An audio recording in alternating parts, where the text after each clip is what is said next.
10, 9, 8, 7, 6, 5, 4, 3, 2.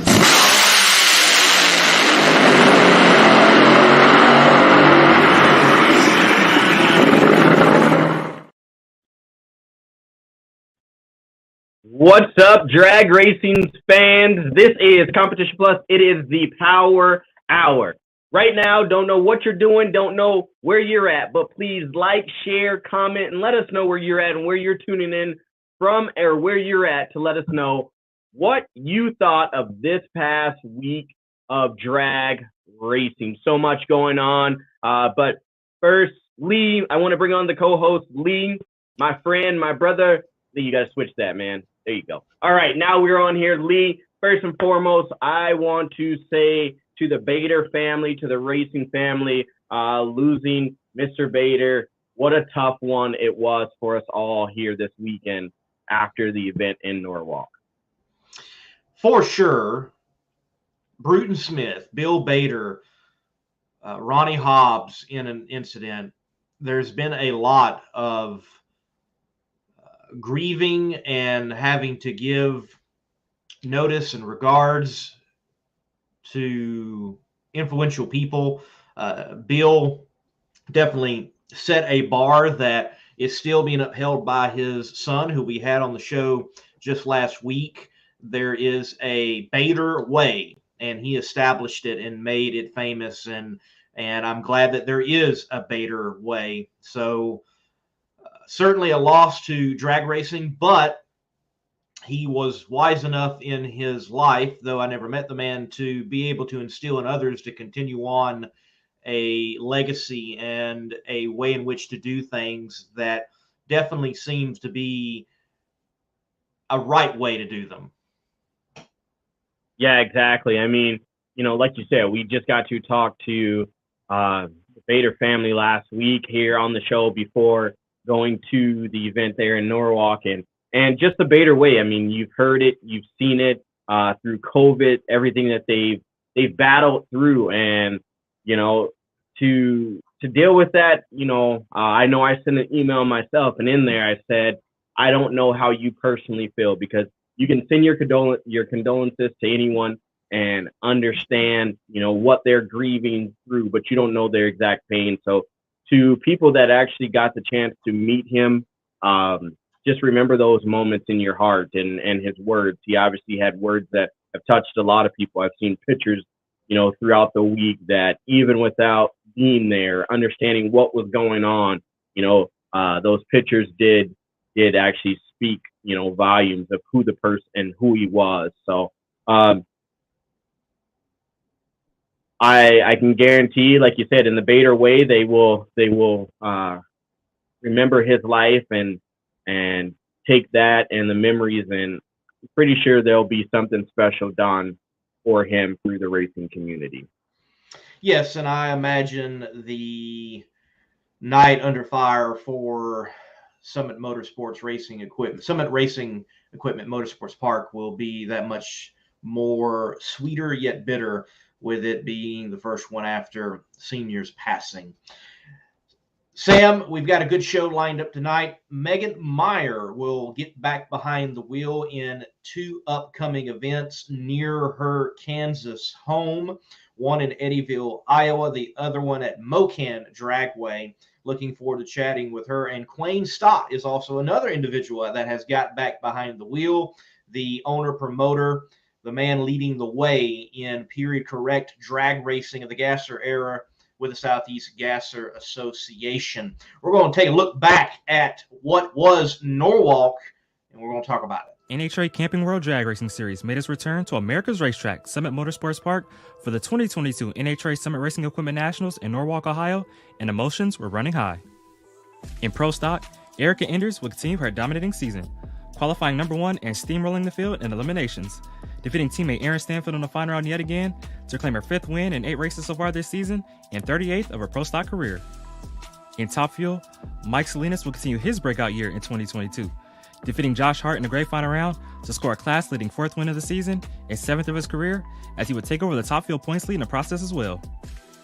In Pro Stock Motorcycle, After red lighting in the final round just 1 week earlier in Bristol, Angelle Sampey would get a little redemption in Norwalk, outlasting Joy Gladstone in the final to capture her first win of the year and 46 of her illustrious career. And finally, just like in Top Fuel, we will have a new leader at the top of the points in Funny Car, as Robert Height would go the distance in Norwalk, defeating Bob Task in the final round to claim his 4th win of the year and 57th of his career. Congratulations to all of our winners in Norwalk, but Competition Plus would also like to send his thoughts and prayers and deepest condolences to the Bader family on the passing of Bill Bader Sr. Godspeed.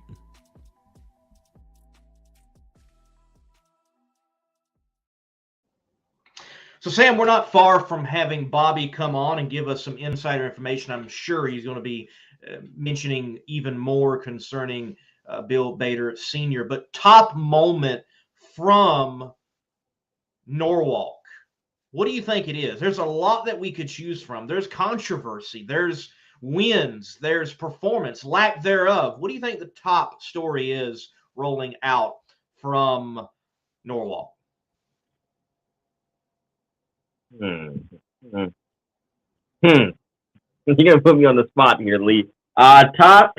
You know what? Let's just be honest. The top moment goes to Erica Enders, and there's gonna be controversy. People are gonna hate me for saying this, but I try to go a different way in pro stock, just because of the inevitable. Right now, you can't really bet against Erica. I mean, what's going on there? What she's doing? But there's questions that I have for that whole situation.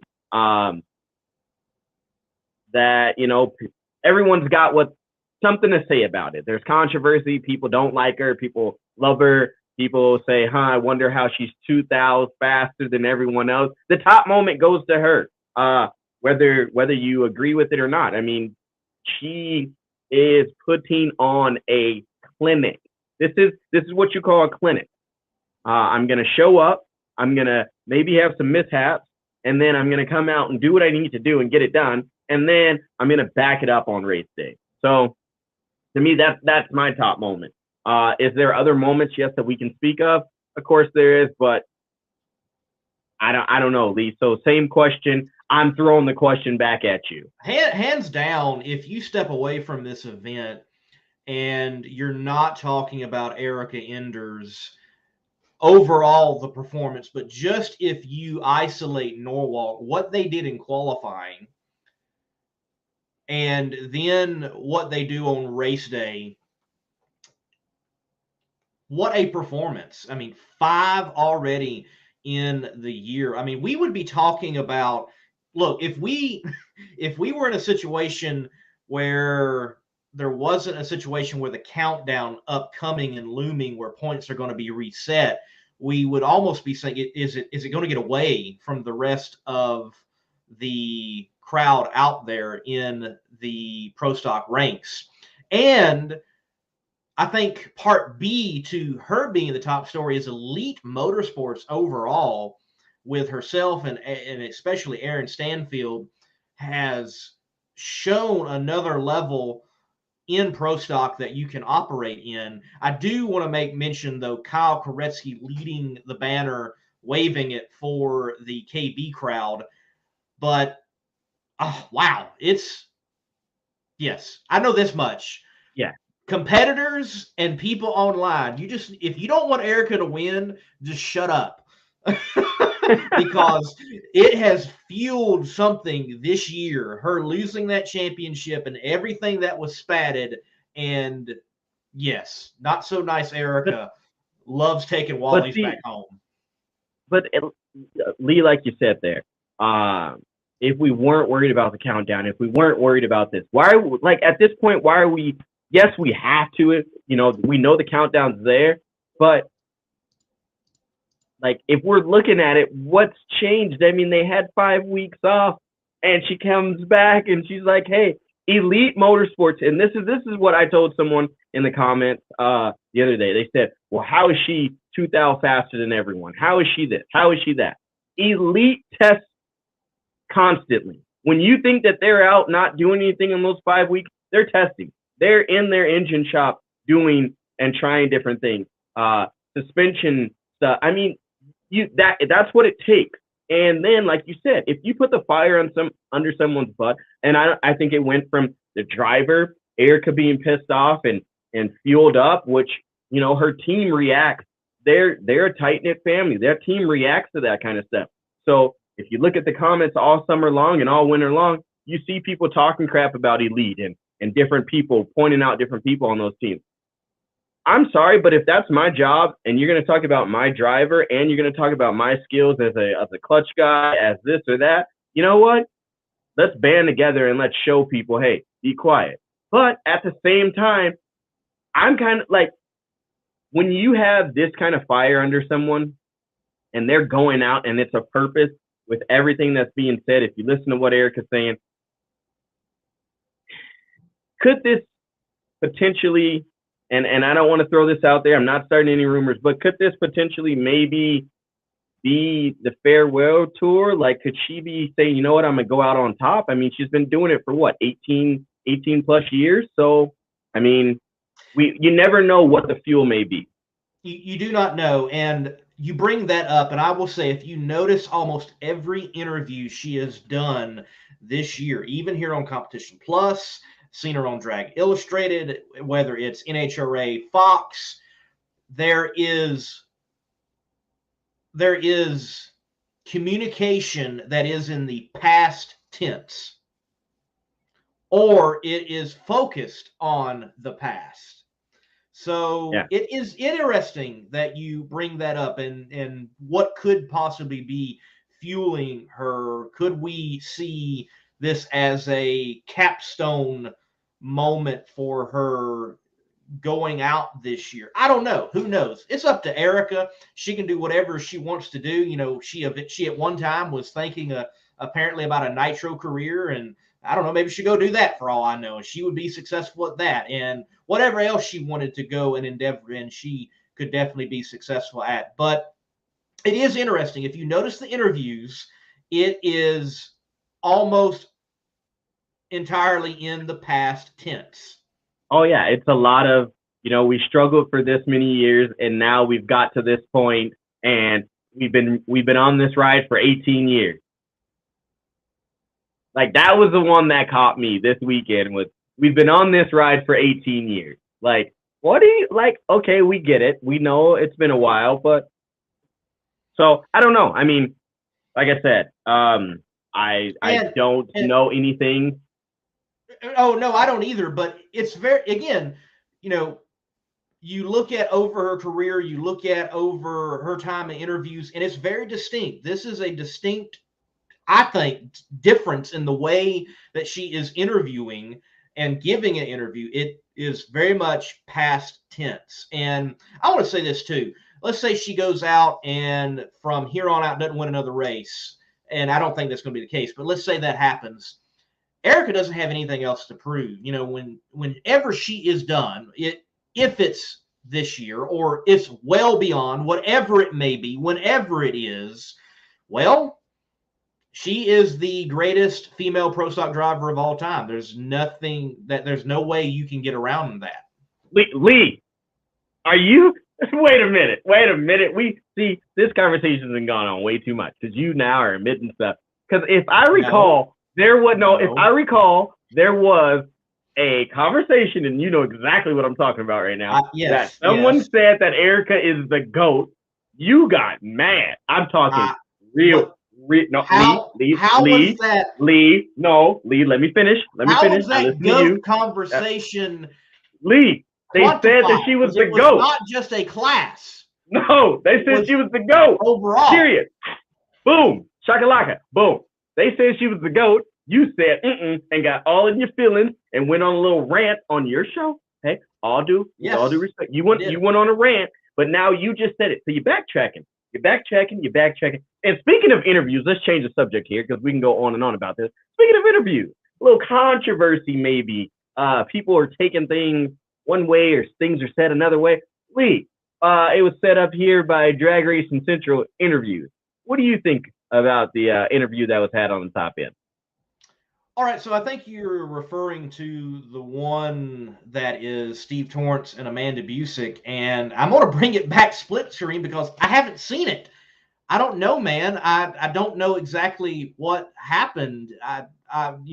From what I have been told is and seen, like Steve gave it back to Amanda. I don't know what that means. And Steve today, or at least Steve's Twitter, put out, ask us again about losing or not performing well or something of that nature. And there was a little highlight reel of how well they've done at Norwalk and other places. And remember, we're talking about a multi-time champion, and he is sitting third in points by 1 point and only out of first by roughly a race. I don't think there is much alarm or concern to be had. I know that they may not be going out there and winning every race, and we might feel like that's we're accustomed to that. But I can recall, I just here recently I've been looking back at, drag racing Diamond P in review from like 86, 87, 88, 89. Remember, there were some years where Bob started off really slow and he came back and won Indy, got the bonus points and set records and waxed everybody. So I don't know what they're doing. I don't know what their goal is. They have been clear that they're trying things different. They felt like they were going to get passed by if they stayed with the status quo. So maybe after the Western Swing, maybe during the Western Swing, I highly doubt we're going to see Steve Torrence not have a win in the quote-unquote regular season. But I don't know how that interaction went down, Sam. And I will say this. It is the job of people doing interviews to ask questions that may upset people they're interviewing. It is a part of it. Thank you. Okay, so this is a two-sided thing. First, I know exactly what you're saying, Lee, when you do that, because I went for the first time this year. I said, you know what? I need some circle track therapy. So I went to the local racetrack and just enjoyed an event. And I noticed that the interviewer asked the same question. What did it take to win this? How do you feel? How excited are you? Of course I'm excited. I just won. Why wouldn't I not be excited? That's like Brett Kepner telling us, don't ask them how they feel. They feel pretty good right in the moment.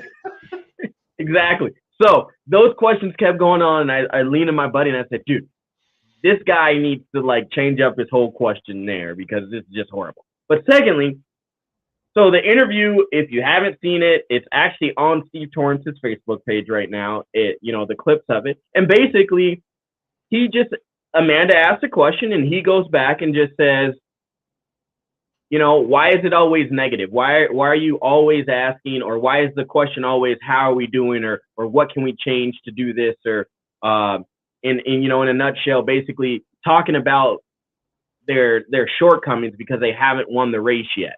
And I don't, like you said, I mean, the guy has not won a race, coming off of seasons where he was unstoppable, and now they're going through some, racing pains, as we can call it, or growing pains, whatever you want to call it. But I don't think it was really negative for him to show raw emotion. Why do we always have to talk about the negative and the negative about the team? How about something else? So, and Mike Ashley, as always, comes in at the perfect time and just says it. Yeah, Steve was being a human being. And that's another thing about interviews or people being upset of the way someone responded or anything. How often do we hear we want these drivers to display emotion, but yet when they do display emotion, they get popped? They're cruel. It's very strange. It's like your mom. It's like this. Your mom saying, well, I don't care if you have a cookie, but go ask your dad. And then you go to your dad, and your dad says, I don't care if you have a cookie. So then you go into the cabinet and grab a cookie, and you still get in trouble. You're damned if you do, and you're damned if you don't. I'm sorry, guys. If you want emotion, you're getting it. We've seen Steve Torrance on the top end show emotion. I mean, you guys got mad at him because he showed enough emotion, and Will Smith, probably almost Will Smith a guy, because of a staging duel during a championship. Don't get mad when the people are being people. That's all I'm going to say. I think it's time that we bring Bobby on. So.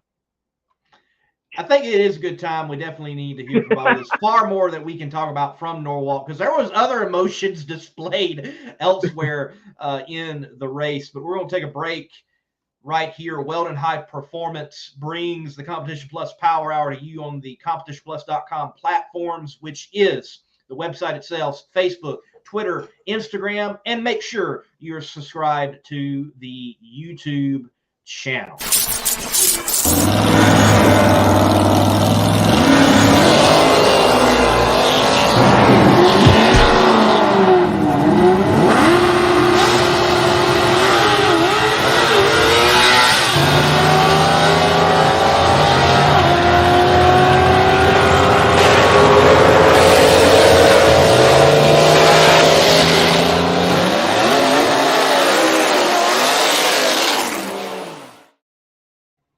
All right, Bobby, you have the floor, sir. All right, guys. I've been listening to your banner about the interview with Steve and everything, but I wanna let you in on a little something that you may know, may not know, but lots of times when questions are asked, they have a producer in their ear telling them what question to ask. So I can't say that was the case, but I would be willing to bet that question from Amanda came via a producer in her ear. Yeah, it's possible. So anyway, guys, we're chock full of all kinds of insider information, and if you read competitionplus.com, where you can believe what you read on the internet, you will see that the Route 66. Everybody's been asking what's the deal there. Well, from what I'm told from my insider sources is that NHRA is going to run the points race in August there, and it could be a precursor to the track returning. Don't think it'll be 2023, but maybe 2024. The problem is that I don't think the track has ever really recovered from the pandemic issues of staffing and everything else. So that's a big thing to look at. But the biggest news just went up on the Competition Plus rumor mill probably about an hour ago. Guys, I want to see the look on your face when I tell you this one. Well, Bobby, I've already read it, so. You've already read it? Yeah. Okay. How about the season opener, Gainesville next year? That could be quite an interesting turn of events. Yeah. Here we start out on the East Coast, where most of the teams are based on the East Coast. So it would make sense that most of them will test on the East Coast. Just got to find a good place for them to test at. I'm hearing Gainesville's a natural choice, but I've also heard that Orlando has been considered as well. Yeah, I like the burnout. Are you guys trying to tell me I'm a burnout? That's interesting. Very interesting. So, Orlando is being considered. I would think Orlando would need a little bit of work. It will need work. Yeah. In the past couple of years, South Georgia Motorsports Park has also been considered yes, as a venue too as well. Now, let's go talk some elite Erica Enders. I don't think she's anywhere near close to retiring. I think she's just going to keep crushing and killing them as long as she can and ride that train. But I will tell you this, and I'm not saying that this is where she's going, but I can tell you Elite is looking into fuel racing. They are looking into fuel racing whereas they have made a program where it's affordable for someone to run pro stock, and affordable is it's a relative term. Right. My affordable, your affordable. Right. And Richard Freeman's affordable. Three different things. Yeah. Bo Butner's affordable. Roger Crosby's affordable. That's what I'm saying. So I can tell you that they have been looking at the possibility of fuel racing, not necessarily to run it themselves, but to create a program where someone could come in and lease a fuel ride and run similar to what they've done with the Pro Stock deal. And I know this goes before most of you guys were, I don't know, twitching your daddy's eye, but they got Michael Brotherton in there too. And he's a former world champion in Top Fuel. So, that's something that you might want to consider. Now, another piece that we have on the Insider goes into the, I don't know how old you guys were in 1980, but there was a hell of a there was a hell of a Top Fuel championship points race. 4 drivers where it came down to the championship in Top Fuel, but also that season was Lee Shepherd and Bob Glidden, 2 of the greatest Pro Stock drivers ever, and they battled down to the last run for the championship. Glidden had to not only win the race, but set low ET and top speed and get those points. And I think when it's all said and done, ended up winning the championship by less than 10 or 20 points. But some stuff that's been revealed, and if you read our second part of the 50 years of Rare Morrison winning Defined, which, I don't want to say it because I wrote it, but I think it's a good read if you love classic Pro Stock. Get to the point where they raced at the Fall Nationals in Seattle. Now, on TV, they declared Lee Shepherd the winner, and he beat him by 851 to 841 margin. Now, this was back in the days when they were running pounds per cubic inch Pro Stock. Rare Morrison was running the big block, and Bob Glidden was running the small block. But at that race, they said there's no way that an 851 could beat an 841. Well, we happened to grab some screenshots of the starting line. Shepherd had a body length on Glidden off the line. He had a fender length starting the first clocks and was still ahead at the stripe, the winner finish line. So what happened is that Glidden's win light came on, even though it was shown that Shepherd got to the finish line first. The settings for the photocells didn't pick up the front end for Lee Shepherd's Camaro, but it picked up Glidden's Fairmont. So NHRA reversed, kept the decision with Glidden winning, but there is photo evidence that Shepherd was there first. With that not happening, Rare Morrison would have been 4-time world champions. I hate to change history, and maybe it won't, but you got to trust your optical data right there and see it with your own eyes. But I'm just like, holy moly. I would never besmirch anybody's championship credentials, but will make you think. And then if you watch the race, there's a video down below about that championship battle. I think you should watch it. It's on our Competition Plus YouTube page, but it's also in that article embedded. So, guys, that's all I got for you on this Insider. I think it was pretty chock full of stuff here. Well, interesting detective work there. And yes, fascinating developments in the world of drag racing and that 2023 and beyond. Definitely going to look different for the Camping World Tour. Hey, guys, thanks for having me on the show.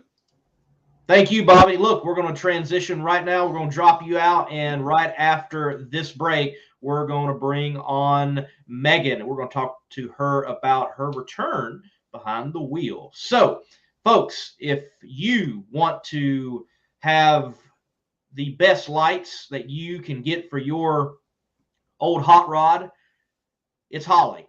Check them out. Classic car owners, make your headlights over twice as bright with Holley Retro Bright LED headlights. A plug-in replacement for those dim halogen seal beams, Retro Bright maintains that classic look and lasts 6 times longer. Stay safe and click the link below to learn more.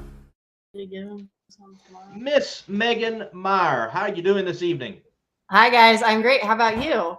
Doing great, doing great. Well, look, let's get this out of the way because I know you already made a post about it on your social media platform. So, for clarity's sake, this is not a return to the battle for the championship. This is not a return to NHRA full-thrown competition. It is going to do some match racing and go run for some money.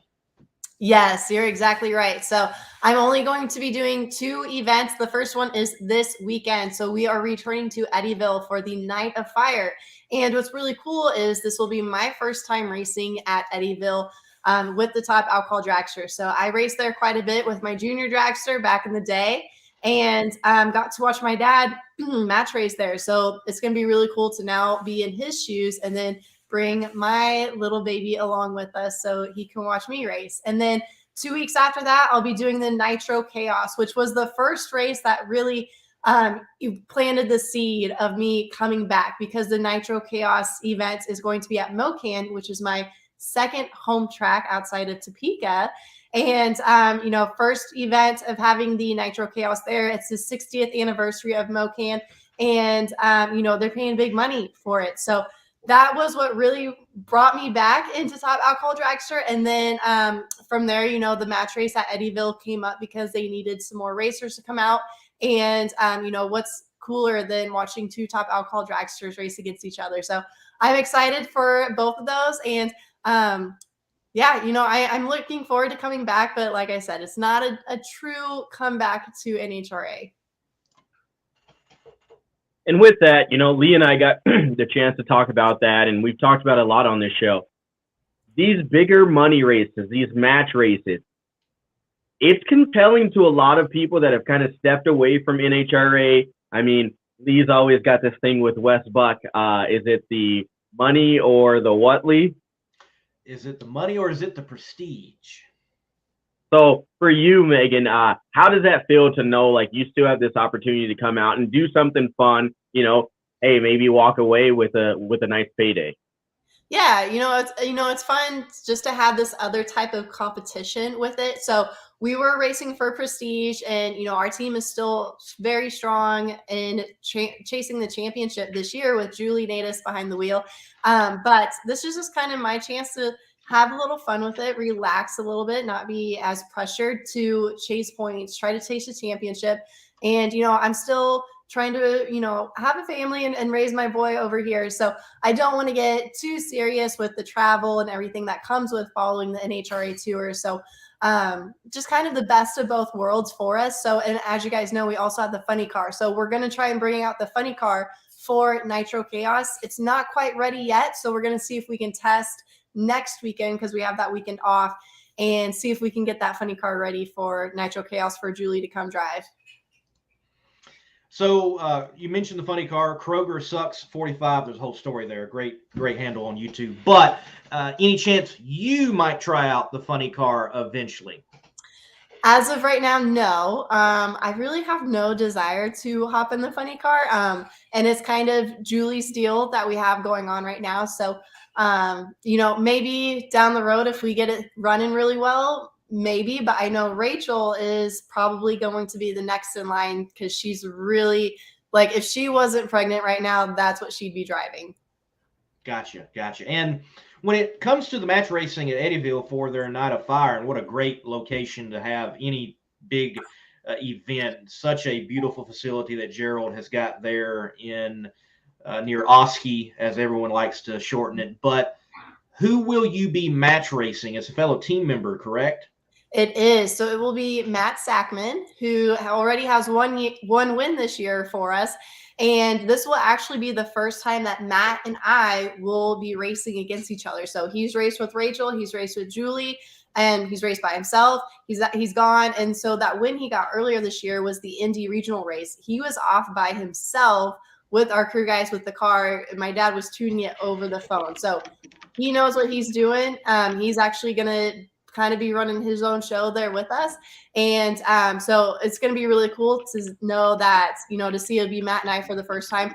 And I know he's killer on the tree. He won on the whole shot at Indy. So I've got to practice my reaction times. I got to get back into the groove with that.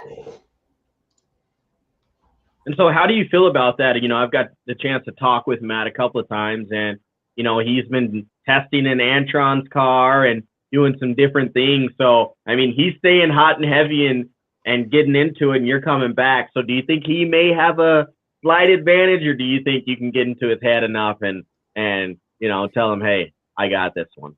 Yeah. I would say, tell him, you're lining up against the champ. So, maybe that'll intimidate him a little bit. We'll see how it goes. But yeah, we'll see. Like I said, first time Matt and I racing against each other. So, we'll just see how it goes. But yeah, so my dad actually is coming home tomorrow, and we've got about a day and a half to get the cars put back together for this race. So we've got a lot of work to do over here because we've been off the whole month of June. We haven't raced since the end of May. So you mentioned tuning by phone. Did not know that could actually happen. Y'all got the system down pat that well, because it rolls into a question I've had in my mind. Nitro Chaos, well, it's Indy weekend. They mesh, they clash. And I know that there's going to be Meyer racing cars at Indy, and then there's going to be at least one at Nitro Chaos. So, where's Dad going? Is he going to fly between each? I mean, what's going on? How's it going to work out? Yeah, well, we are going to be doing Indy, and as of right now, we just have Julie committed to the U.S. Nationals. So the second car is still open. So it's still kind of up in the air on our end if we will bring that second car to Indy, or if we're going to try and do Nitro Chaos, or, try and do 2 races in different locations. But also Indy is going to be the Jake's All-Stars for us. So, we're going to have our hands full there that weekend.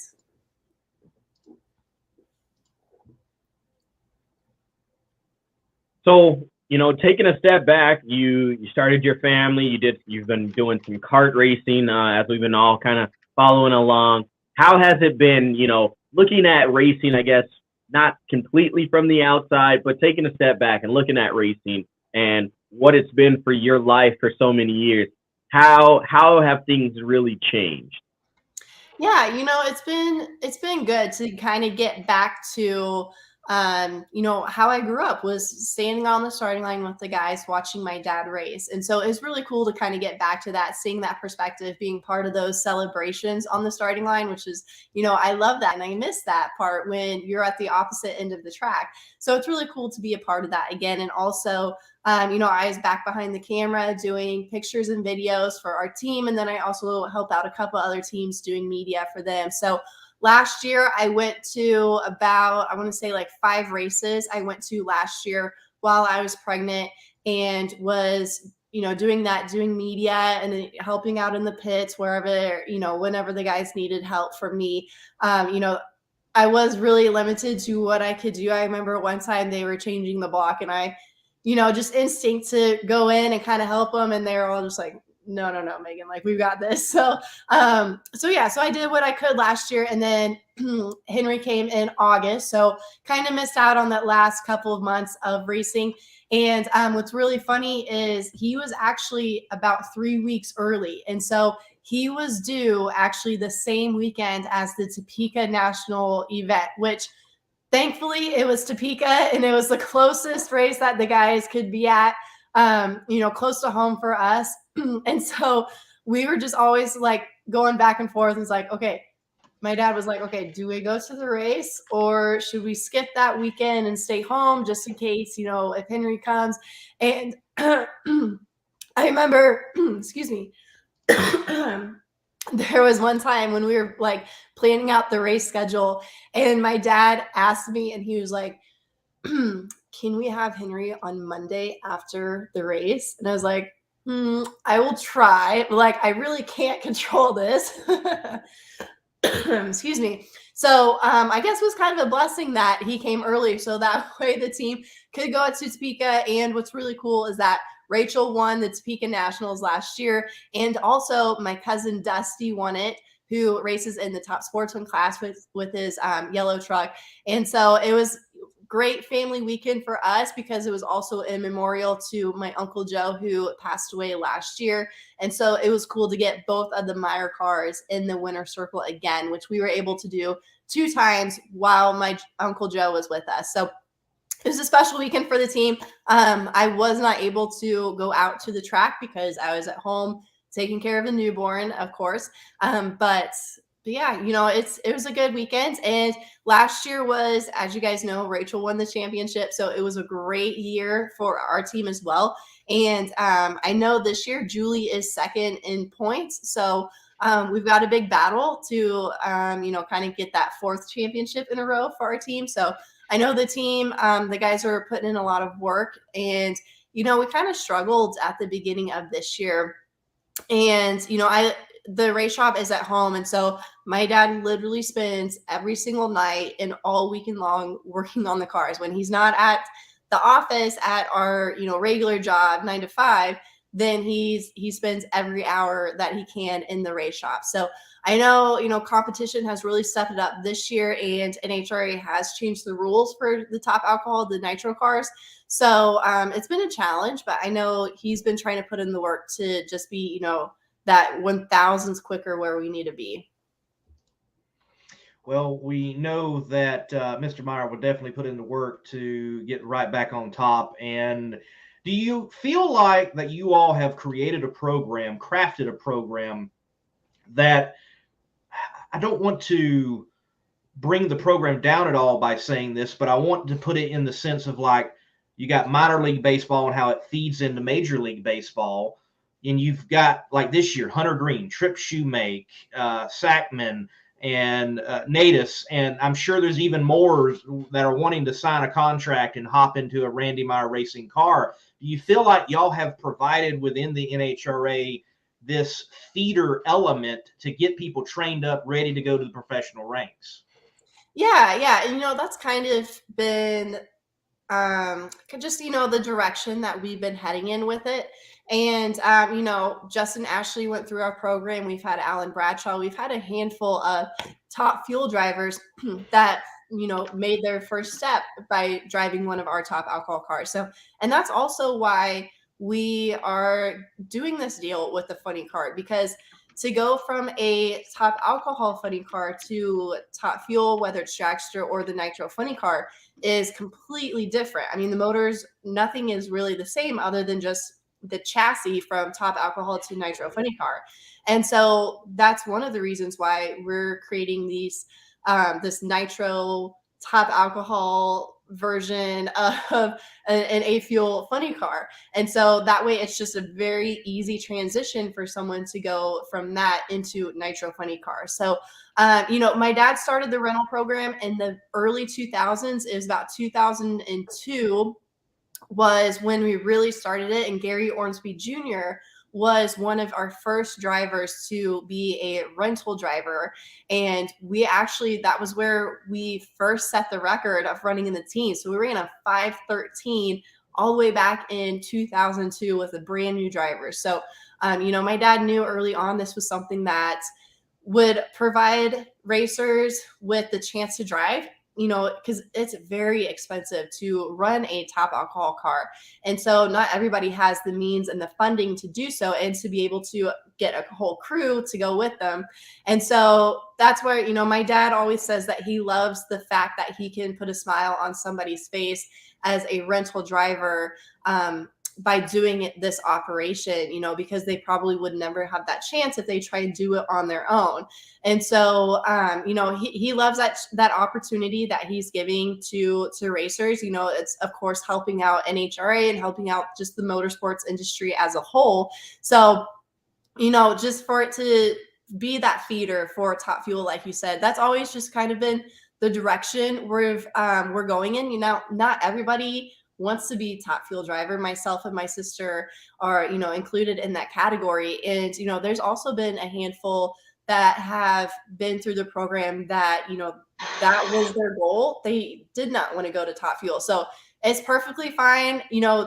If you do want to, if you don't want to, but yes, we have got 4 new drivers on our team, 5 total, including Julie. And then now 6, including myself. And we do have a couple other people that are on schedule to license with us this year going into next year. So, we're just going to keep it rolling. The seats are going to be open with, my sister and I stepping out for the NHRA racers, it leaves that seat open for new people to come in. And so, we're just excited to kind of see how it goes and to keep bringing new blood into the sport.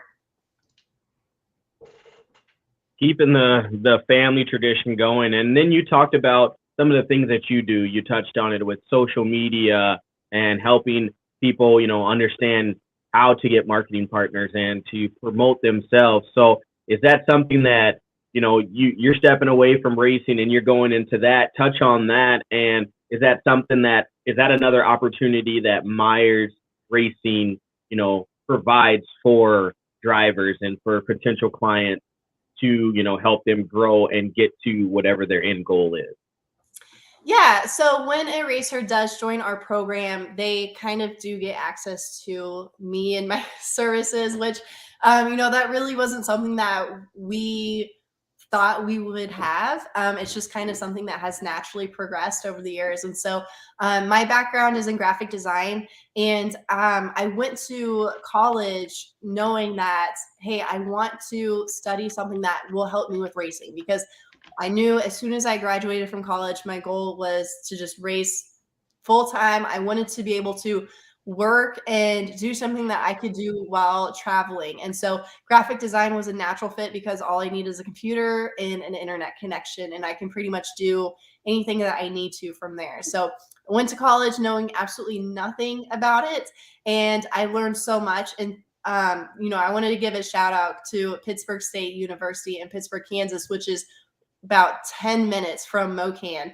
and which was pretty much I would say it's like 80% why we went to school there was because it was literally, Mocan is literally in the back door of Pitt State, but also is a good, very, very good school. And their College of Technology is very outstanding. And the whole faculty there was very supportive of myself and my sister and letting us skip class if we needed to go to a race or work on our homework assignments while we're on the road. Even the printing lab would let me print my own hero cards and print t-shirts there, which was really cool. So we will actually be doing a display with the Dragster in downtown Pittsburgh on Thursday, the day before Nitro Chaos starts. So it's going to be really cool. I have a lot of alumni that's coming out. I actually still work with a lot of alumni to this day. We just did a photo shoot last night with one of my photographer friends that I graduated with. And so it's going to be cool to kind of come back to my alma mater and bring the car with me and do a display. We're going to have the mascot there and everything. So it's going to be really cool, as well as some of the other racers that are coming out to Nitro Chaos they'll be there setting autographs and stuff. So it'll be a really cool community event. But that's what I love about racing is the whole marketing and advertising side of it. So I do offer sponsorship training, social media management, graphic design, branding. I offer all those services to racers in any type of motorsport. It doesn't have to be just drag racing. But that is my main clientele just because of my background and my reach. But with the power of social media, I've been able to reach racers from all over the country. And that is how I actually met Fiona, who is from Australia, who is the newest licensed driver for the Randy Meyer Racing team. And she'll be coming back over here at the end of July to compete at the Topeka regional race, which is going to be really cool. So yeah, it was just a natural progression over the years. Just kind of, I love education. I'm always learning. I'm always reading books, taking courses, just trying to hone my skills.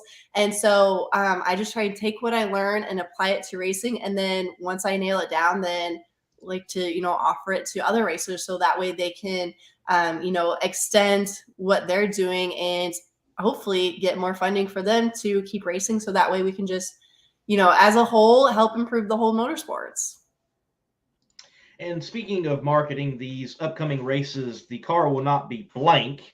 It will have Meyer Truck Center, I believe is what it is, on the car. I imagine that's the family business. And then explain to us the shop squad and what's happening there. Yes, that's correct. So Meyer Truck Center, which is family business, will be the title sponsor on the car.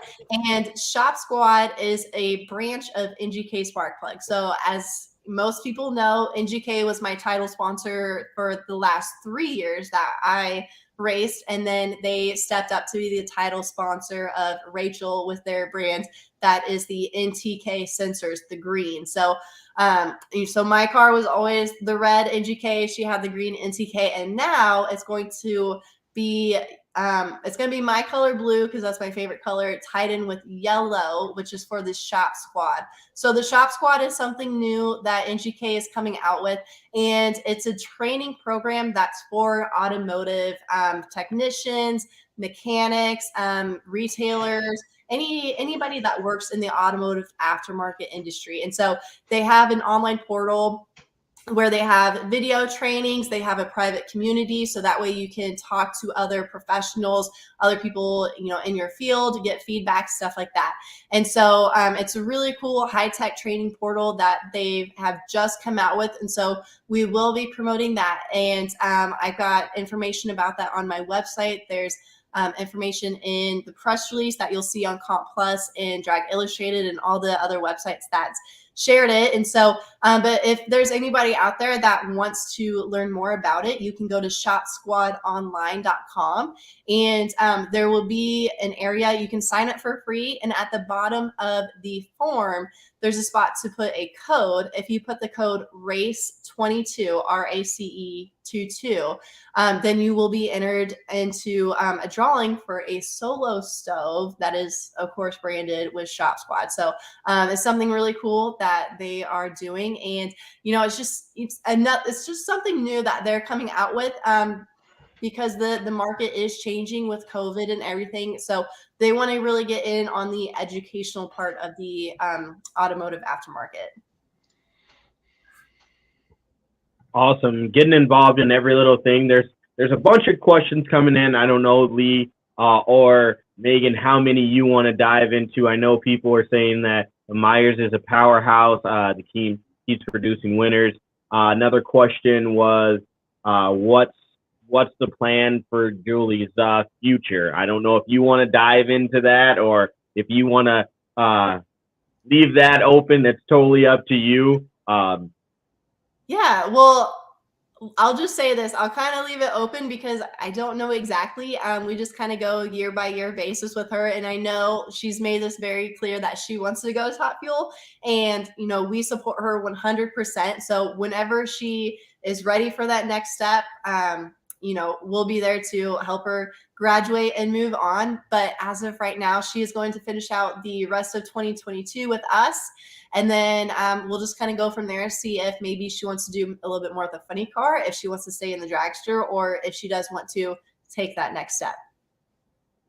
And with that, talking about this and, like you said, if she wants to, you guys are going to be there and support her.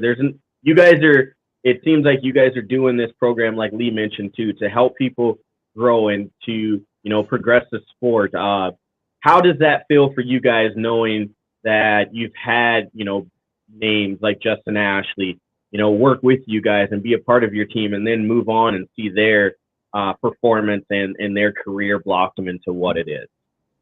Yeah, and Justin was always great on the tree. I mean, just like he is now, Top Fuel, killing it. So I don't want to say that that's something that we taught him, because he was just a great natural driver when it came to reaction times. And so, but he was one of the ones who didn't have any drag racing experience before he hopped into a top alcohol car. So we do get racers like that. We always ask, our first question is, well, what have you raced before? And so we really prefer people that have driven Super Comp, Top Dragster, maybe, or, really any of the other sportsman cars, just so that way they can get a feel of what it's like to go down a full quarter mile, make sure they know, how the tree works, how to cut a light, where's 60 foot at, where's 330 and stuff like that.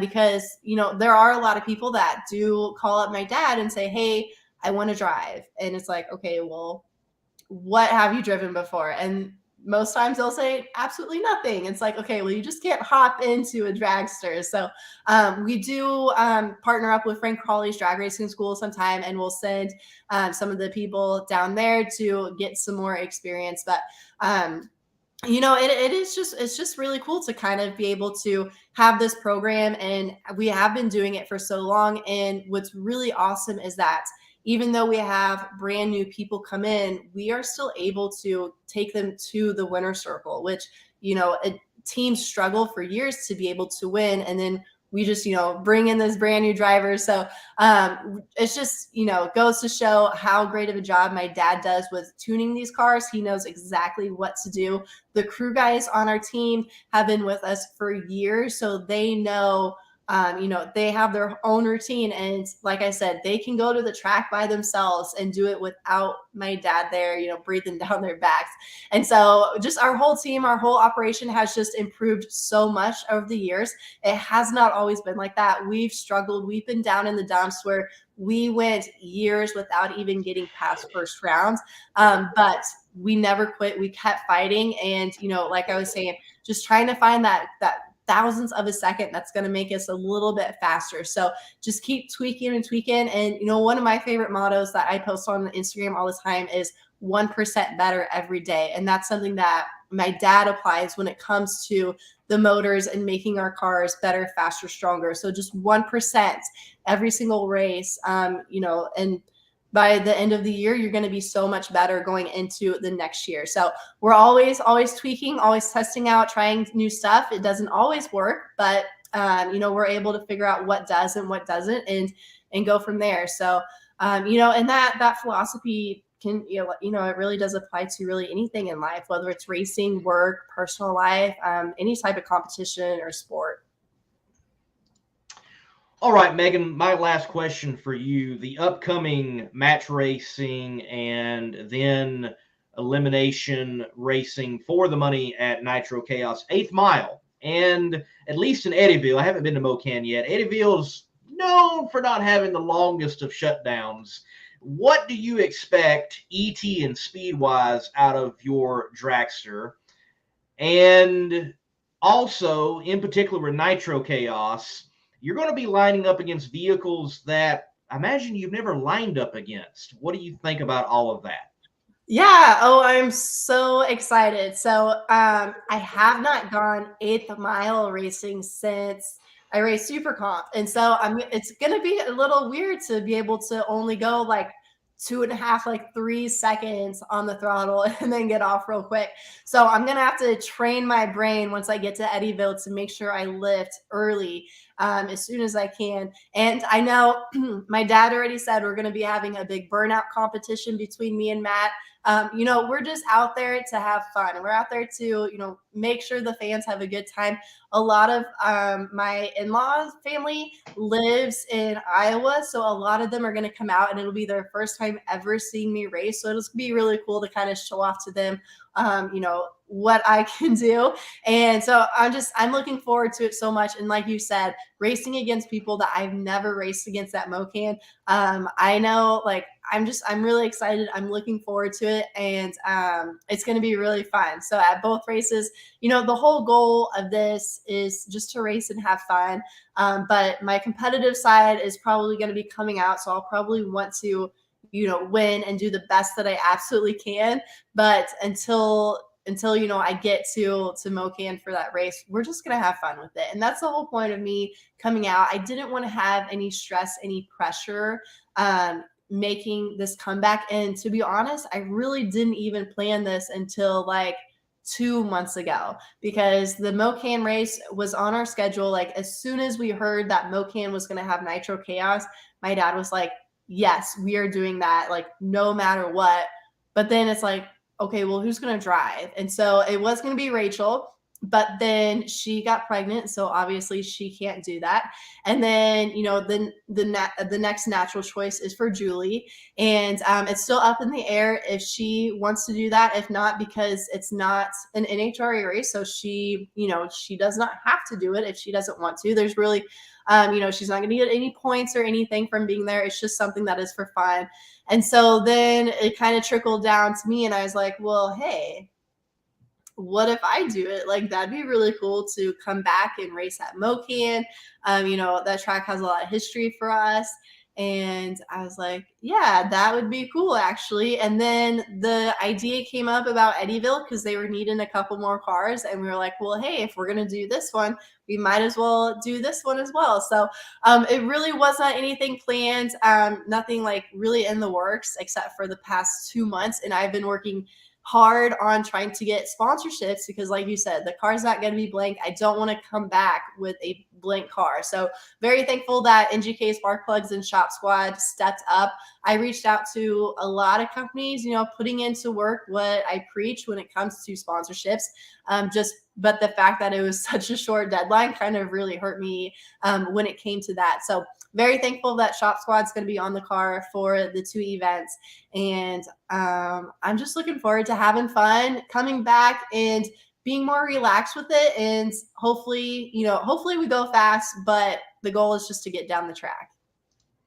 Well, I can tell you that Chris Graves and the whole Chaos Nation is looking forward to having you at Nitro Chaos. And I know from the first Nitro Chaos I went to this last one we had at Eddyville, many of us discuss and say, this is perfect for an A fuel dragster, and we're finally going to get one, and it's going to be fascinating to see, and we're getting the champ behind the wheel, so that's even better to boot.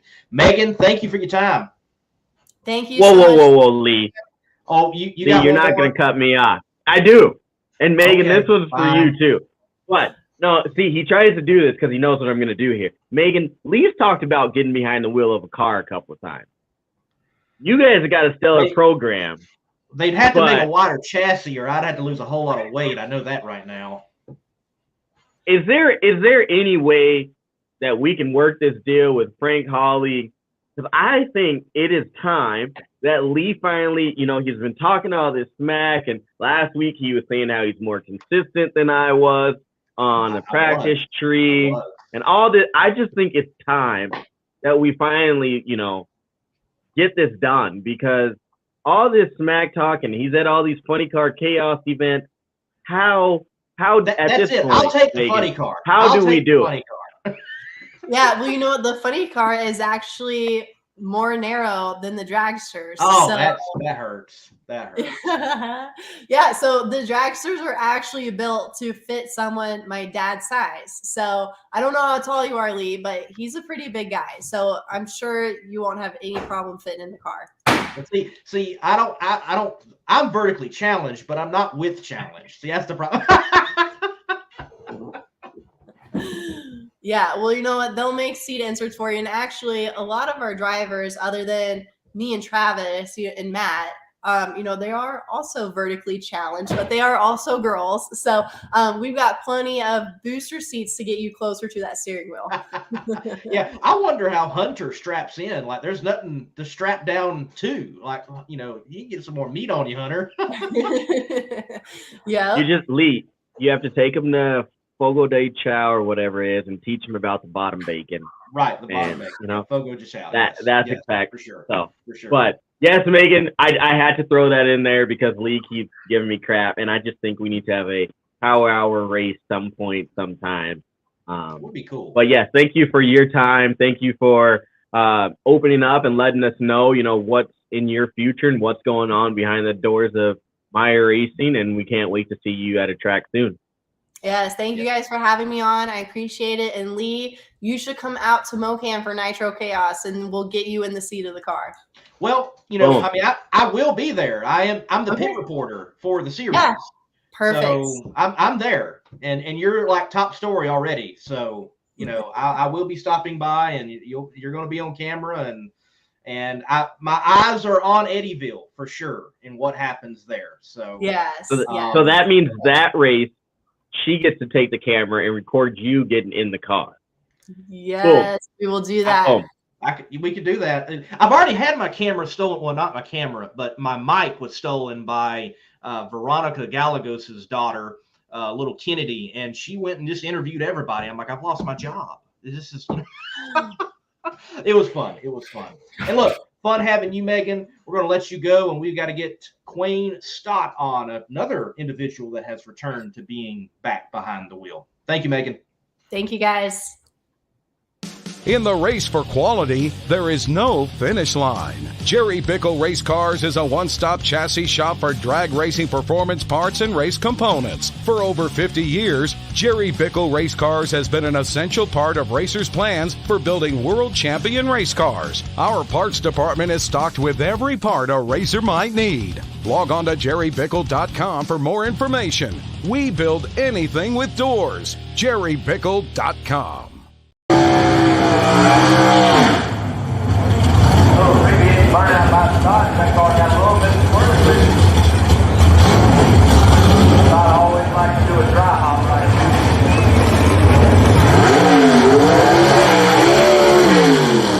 Stott with that signature dry.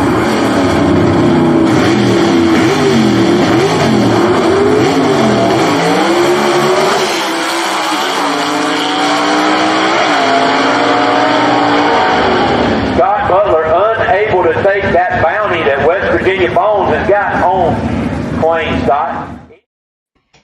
Quain, Stott, welcome once again to the Competition Plus Power Hour. And yes, Leslie Horn has already started and said, there is my little doodle bug.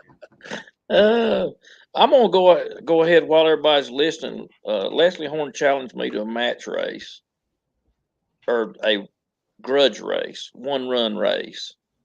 And Leslie, I'll let you tell him what happened on that one race. Now, he did beat me another time, but I won the money. He told somebody at the race that he come back and we bet on the other one. We didn't bet on any of the other ones. I won the only race we bet on. So as far as grudge races goes, Leslie, you're 0 right now. I'm 1. So far, I've won both grudge races. And for folks that might not know, Leslie, and if you want another one, we'll go ahead and make it public at we'll do it again at the race coming up in Indiana in the end of July. So if you want to get embarrassed again, just go ahead because we can do it. All right, Leslie, there it is. You want to, he's got delusional wrote up there now. I see his comment. Use whatever Power Hour. Anyway, welcome, Captain. Thanks, guys, for having me on. I didn't mean to start off fussing. No, man, you're good. You're good. So, well, let's talk first. Let's talk about the car. You're back behind the wheel. Beautiful green machine. What is it? Did you have it like tucked away, or has this been a long time build, or was it just knocking some dust off and ready to go? I actually built a car for a customer 5 or 6 years ago, and he just didn't particularly like the car, so it come up for sale. I bought it, I think 2 years ago, maybe longer, and it just pushed it back in the corner and didn't really have time to get it ready to go. And I don't know. Hey, I could sit here all night on why I started back racing, but we drug the thing out, had a race coming up in Ohio here a few months ago, and I'll be honest with you, Lee, I wasn't sure I could even drive the thing. It's been, I parked my wheel, as somebody had wrote in an article the other day, in 218, I think. I parked a Pro Mod in 213. And so I wasn't sure I could even drive it. So we went testing, and I did drive pretty bad the first run or two, but I'm coming around. I didn't drive as good as I should have at this past weekend in Farmington, North Carolina. But I'm getting back in the groove. I'm doing okay. These cars are tougher to drive than any race car I've ever been in my life, and I've drove everything. I know you remember my Pro Mod car. The last 3 years I ran Pro Mod, I had rider on the window because it became so automated. I felt like I was just right along for the ride. Well, these deals here are anything but riders. I mean, we don't even allow two-step. We don't even allow shift light. This all driver, which was my goal to start with when we started the Southeast Gassers. So hopefully I'll get the hang of it. As time goes on, I'll get to doing a little bit better. Yes, and it seems like the banner between you and Leslie is going to continue all night long. So whereas when he comments, we will put those up. But question that came in, and you I don't know if Leslie's been drinking or not, but I think he must be, because he sure is making some silly comments there. You know, how many times you got to beat up on? I've only beat up on him once, but we can continue this pain if he wants to. So anyway, go ahead. Hey, I mean, in his first comment, he put turtles and stuff. So you know, the Tortuga. I don't know. Maybe you just gotta. I think it needs to happen. I mean, the comments keep rolling in, so we might as well just set this up right now that you guys agree to this next race, and we get that done. But I tell you what, I ain't gonna run him for anything less than $1,000. If you got $1,000, Leslie Horn, you think you can outrun me at one run, no 2 out of 3, one time, and your so-called chick magnet, I call it the chicken magnet. So one run, $1,000. If you want to go ahead and accept that, just put it in the comments there, and these guys will show it, and we'll end this. And we got a month to try to get your car ready. I think he done blew his engine up trying to outrun Todd Blackwell or somebody at the last race. Oh God, Lee, this is exactly what the Power Hour is about. I mean, hey, just air it out. And look, Leslie's good for it. He's a realtor. He's got it. He's got the pockets. Come on, Leslie, put it up. He got the money, but he's tight with it. He don't like losing it, because I seen him cry when he lost a little dab, them little crumbs he lost at the last race. He cried about that. I thought I was going to have to give it back to him. All right, Leslie, we're definitely waiting for your confirmation. Yeah, no, I mean, got quiet, didn't he? When I said $1,000, he got quiet. Oh, what did he say? 500 on said the no. gap. The last time we read, you got behind me. He chickened out so bad. He crossed the center line, got behind me. Whatever you need there, Leslie, I'll match it. There you go. So we need a confirmed yes at this point. There's no more, no problem but this. We need a confirmed yes that this race is going to happen, and yeah, at that point. But as we go on, people want to know, did you get rid of the Willys? Yes, sold the Willis 4 or 5 years ago. It went to Colorado, and went to a really, really good home. The guy's intentions when he bought it was to run with the Southeast Gasters some, even though he's from Colorado.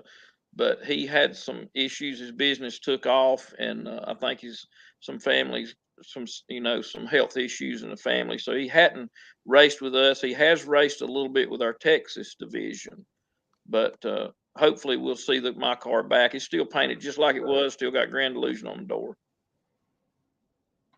So we'll see it maybe for long. Cool deal. Well, Leslie has said yes, yes, yes. So we got 3 races. No, one race. One race. I'll do one race. Yeah. And when you do 2 or 3 races like that, it just gets all too long and right. I like to get the pain over with these guys, because they, don't drag it out, because they really get to crying then. So somebody's already betting on me, looks like. Yeah, he's saying putting $1,000 of my money in. Look, there's no extra money to throw in. I'm sorry, buddy. Maybe we can put Bobby's money in. We can do that. Bobby in on this. Yeah, from Competition Plus. Just let Roger carry it around. I'm just getting ready to say Roger Richards would probably get in on it. Yes, he probably will. Yeah. So the next race, you mentioned it. So it's Lyons, Indiana. Is that correct? Right. Yep. It's third weekend in July. I think I can't. It's the 20-something, 25th, 23rd, somewhere along in there in July. A track we always enjoy going to. People that run that place is unbelievable, and this is the cleanest. You was talking about Eddyville, Iowa. I haven't been to Eddyville since Carl Moyer sold it, but I always thought that was the neatest, cleanest little small racetrack I'd ever been to. Well, that's what Lyons, Indiana reminds me of, is just a perfect little racetrack. Well, that is definitely good to hear. And you all race at some neat little places. I'd never been to Farmington, and that's a neat little facility just north of Charlotte and west of Winston-Salem. Yeah, that track we put it on the schedule. That was our second time there. Our spectator count was off this time for some reason. You was there. It wasn't bad, but if we don't have the bleachers full, we start wondering why. We don't charge our racers or crew an entry fee, and I a lot of times have the racetrack operators ask me, "Oh, why would you do that?" I said, "Well, if we have to charge the racers, our show must really suck bad. If we can't get enough spectators through the gate to pay the bills, there's something bad wrong." And that's just something that I've always been that way. The last year I ran Pro Mod, it cost $1,000 to enter an NHRA race, and I've just always said that's ridiculous. If a show's run right and managed the way it should be, they shouldn't have to be charging the racers. And our show normally draws enough spec, in which it paid the bills there. It still wasn't bad, but it's just not what we're used to. And I think the heat and some of that sort of thing had something to do with it. But we still had a good show. Yeah, it was certainly warm. It Yeah. was certainly warm. Yeah, you was there. It was rough. And speaking of your shows, and like you said, if you guys can't have enough people there to, fill up the stands, and if the stands aren't full, you guys are asking questions. How does that speak to the show that you guys put on? What makes it stand apart from, going to an NHRA show or watching, one of the Street Outlaw events, or what makes, your show so unique? I think the word you're looking for is unique. What makes our show so unique? And that's something I could go on all night. But just as I was saying earlier, I got tired of professional drag racing, NH, IH, wherever I was at with the Pro Mod car, because the car was so automated. It became so easy to drive, and the spectators see that. I never will forget an announcer one time was announcing, and I won't call the driver's name, but he was running Top Fuel, and they was announcing that he had just come out of a junior dragster and jumped straight in a Top Fuel car. And I went up my tire and I said, "You know what you just did?" He said, "What?" I said, "You just told everybody how easy one of these cars are to drive." I said, "You shouldn't do that. That puts a feather in this guy's hat that did it. But don't tell the fans it's that simple." Evil Knievel was famous because he was doing something that was hard to do. And that's what, but that's what's making this gasser deal so unique. You would not believe how many people have bought and built cars to race with us and had to sell them because they couldn't drive them. When's the last time you seen that happen in professional drag racing? They had to quit because they just flat. Well, heck, nowadays they just make a device that fixes it where they can drive them. Well, spectators are starting to notice that. These cars are a handful. Like I said earlier, we don't even allow a shift light. They have to be manually shifted with a clutch. And then you throw in the old school part of it. And we've got 22 pages of rules that will try to keep these cars like it would have been in 1967. So that's it's got so many different little things that draw people, and the fact that we really race. We don't even have the clocks on because if you're racing first to the finish line wins, you don't need clocks. ET don't matter. It's who gets there first. So, and I think, and then we have our own announcer that goes to every race. He's really good at letting the fans know what the drivers are all about, where they work, where they're from. So the fans get a bond with a certain driver, and they start following that driver, and that's when they start going to our races because they got somebody to pull for. So we've just put together a whole package that makes it fan friendly. And another thing we do, which NHRA does this, but when I say we start at 1 o'clock, we start at 1 o'clock, not 1:05, not 1:01, 1 o'clock. And our last race, we was done at 7:30. People could go home at 7:30. So they leave wanting to see more races. You was early. When you look up in the bleachers and they're half full at the finals, that means your show lasted too long. It got boring. People went home. I want the show to be over and everybody wished there was one more round. And then they come back because they didn't see enough. They didn't get tired of it. Certainly well ran in your shows. And yeah, it was nice to be able to drive up and then drive back and be home and not have to have a motel and things of that nature. And that worked out because of the distance, but y'all get the show done. Yeah, a lot of our audience is older people too, and they want to get home before dark. And we've learned that we start at 1 o'clock and we run a tight ship. I mean, we're on time. Everything, we had a schedule made that what time everything's supposed to take place, and the only downtime we have is to give the guys time to cool off between rounds. So, but it's that, I think anyway. I didn't answer your question, but that a lot of why we draw the spectators we do is because of the way we run the show, and I think there's probably been about 6 different people now that have tried to copy what we do, and they've all failed within a year, and it turned into a bracket race or whatever it may do, or just completely dissolved. And I'll tell you something else real quick. I'd like to point out. I was doing a magazine interview about a year ago, and they asked me how I put such a good group of people together. Well, what they're meaning is, if you, Lee, you saw it being there, it's a family oriented deal, and every one of our racers are super nice people. They just greet you, they talk to you, and they went. It just go. I could go on and on about how super our racers are, and they said, "So how'd you put such a great group of people together?" I said, "Real simple. I made it difficult to do. If you make it difficult to do, you weed out the wannabes. You only get, as they say, the cream rises to the top. And I could have made it a lot easier, made the rules a little softer, done a few, and I'd had 500 cars, but I wouldn't have the group of unique people, quality people that I have now."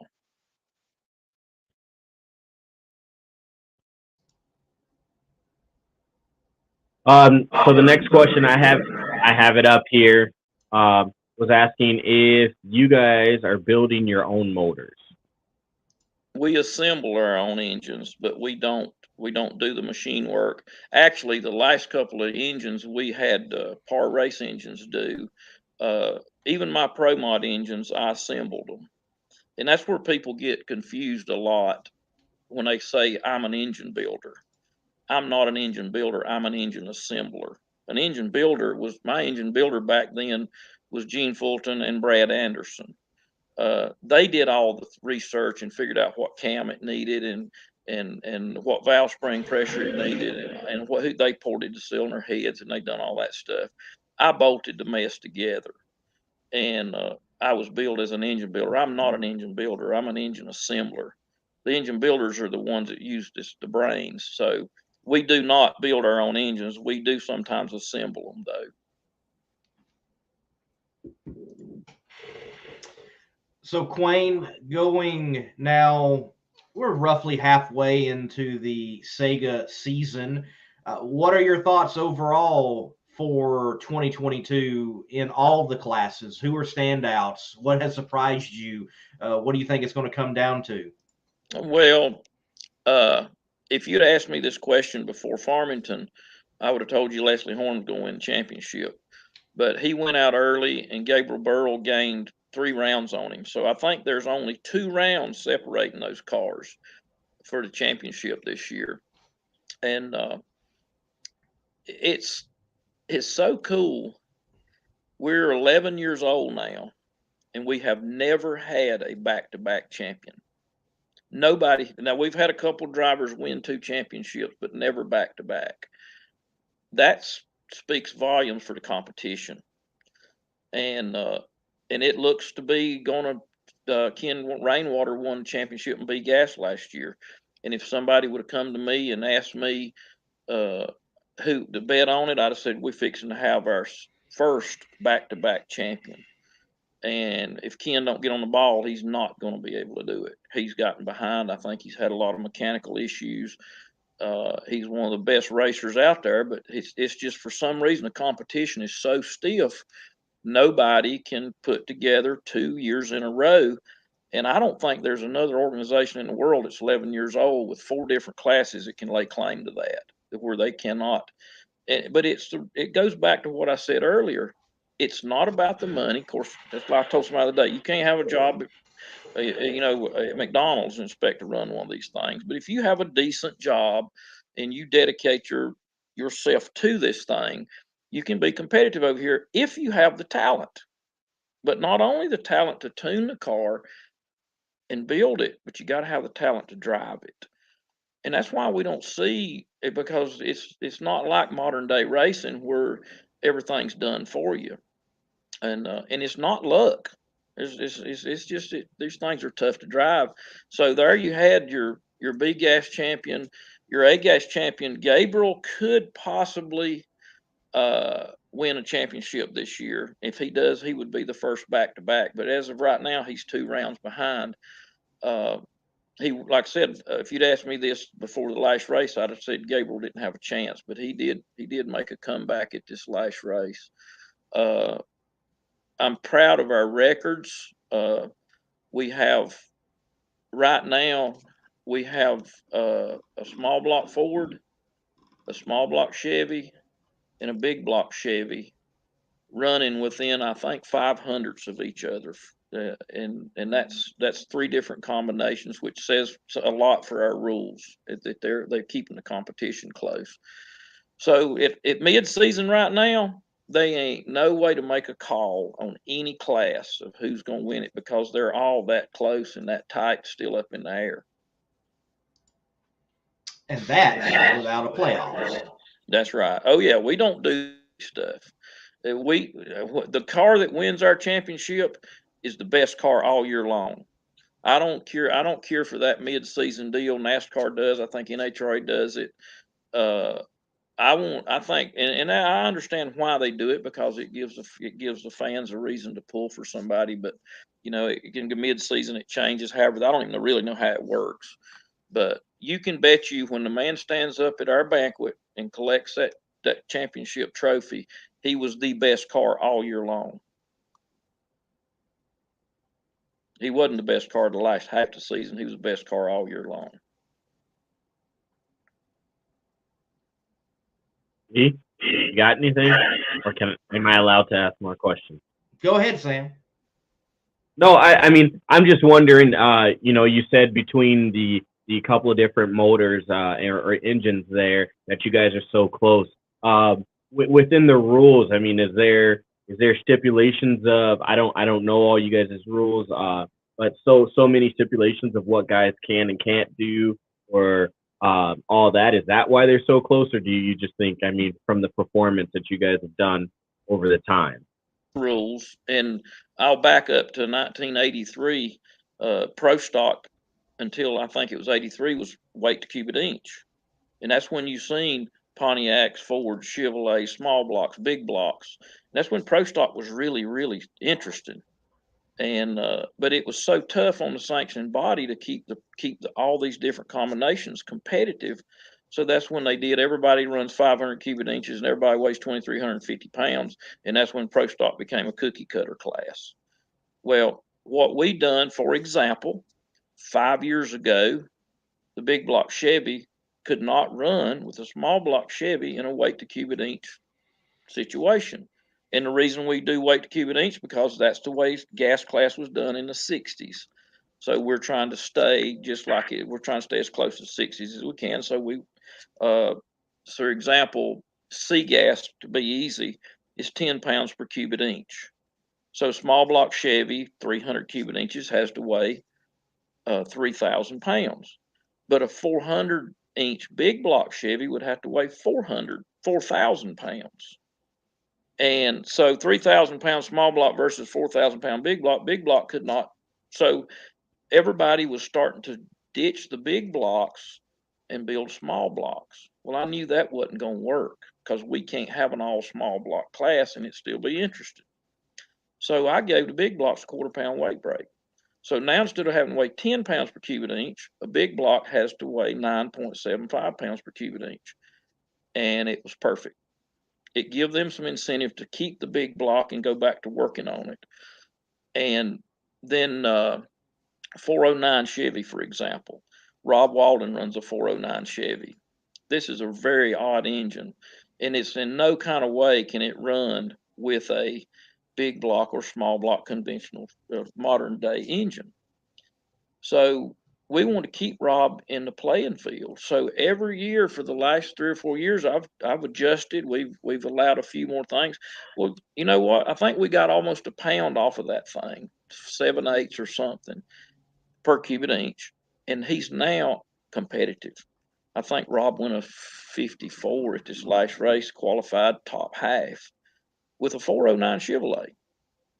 And that's what we've done. It's been very difficult, but that's why NHRA quit the weight cubic inch thing and Pro Stock became a cookie cutter class because it was so difficult for them. But I lay awake at night and I work. We had over 100 hours. I think it was 2 years ago. I had over 100 hours just in rule revisions that year. And it's all about, and now we've started a new class H gas. Well, that's 6 cylinders, 4 cylinders, flat heads, flat V8s like a Volkswagen. Can you imagine the problems we're having trying to keep all those combinations competitive with each other? But we're working on it. It's going to take a few years, but we'll get it.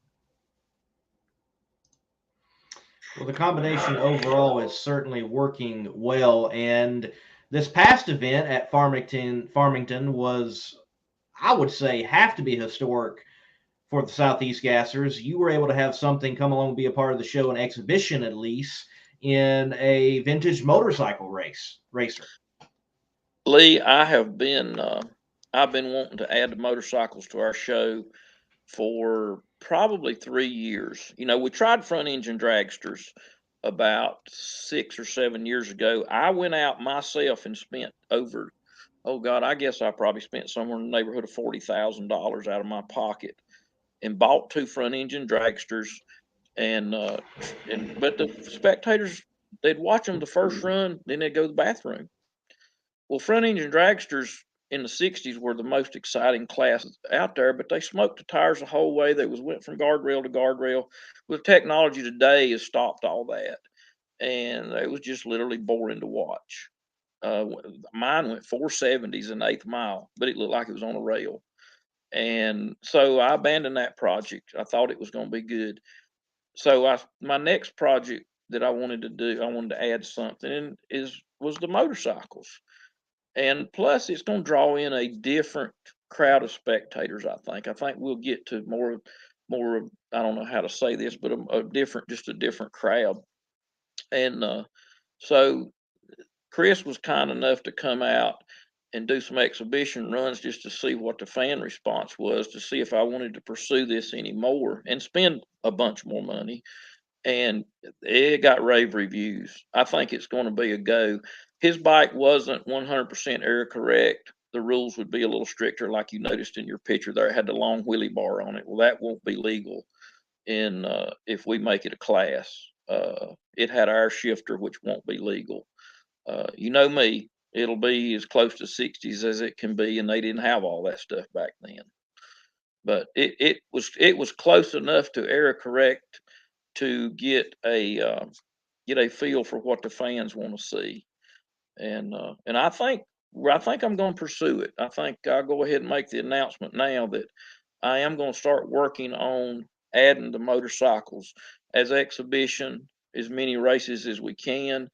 And the problem is, just like Eric, there's 1 million gassers in the country, but there's only about 150 that can race with Southeast gassers because they're not correct. They're calling them gassers.